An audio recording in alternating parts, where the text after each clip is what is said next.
এই সময় আগুনের দেখি সেই রকম স্পিড, মানে খালি সাপের মতো করে ক্যালবেল করে খালি ছড়াচ্ছে। আমার প্রায় 15 লক্ষ টাকার প্লাস আমার ক্ষতি হয়ে গেছে। এখানে যে 16টা বাড়ি 16টা ঘর জ্বলছে, 16টা ঘরের কিচ্ছুই নেই। রুমটা বন্ধ ছিল, তালা বানাতো, তাড়াতাড়ি তারা খুলে মনে করে আমরা পানি টানি আনবো, এই সময় আগুনের দেখি সেই রকম স্পিড, মানে খালি সাপের মতো করে ক্যালবেল করে খালি ছড়াচ্ছে। তারপরে তো আমরা চিল্লি করলাম, ফায়ার সার্ভিস আসলো, তারপরে তো মানে ফাঁসির আস্তে আস্তে মানে এই রুমটা পুড়ে গেছে। তারপরে আশেপাশে লাগা শুরু করে দিচ্ছে আগুন। ডিস্ট্রিবিউশনের ব্যবসা করি, আমার কাছে 6টা কোম্পানি ছিল, স্টেশনারি 2টা আর বাকি সব কসমেটিক। আমার প্রায় 15 লক্ষ টাকার প্লাস আমার ক্ষতি হয়ে গেছে। আমার একটা মালও আমি নিয়ে যেতে পারিনি। একটা মাল যে নিয়ে যে রাখবো সেই সময়টা পর্যন্ত আমার ছিল না, এবং ক্যাশ ছিল প্রায় মনে করেন 50,000 টাকার মতো।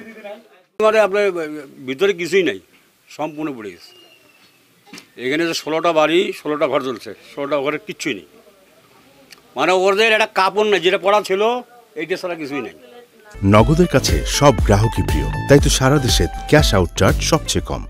এখানে বৈদ্যুতিক গোলযোগের কারণে তার পাম্প চালানোর সময় বৈদ্যুতিক গোলযোগের কারণে আগুন লাগে বলে আমরা প্রাথমিকভাবে যে সংবাদ পাই, এবং আগুন লাগার সময় তারা নিজেরা অনেকক্ষণ চেষ্টা করে আগুনটা নির্বাপন করার জন্য, যখন নির্বাপন করতে তারা ব্যর্থ হয় বা আগুনটা যখন ছড়িয়ে পড়ে তখনই ফায়ার সার্ভিসের সংবাদ দেয় এবং আমরা ঘটনাস্থলে যাই। আপনারা দেখেছেন যে জায়গাটা খুবই সরু গলি, এখানে আমাদের কাজ করতে অনেক বেগ পেতে হয়েছে, এবং আশেপাশে কোনো পানির উৎস ছিল না।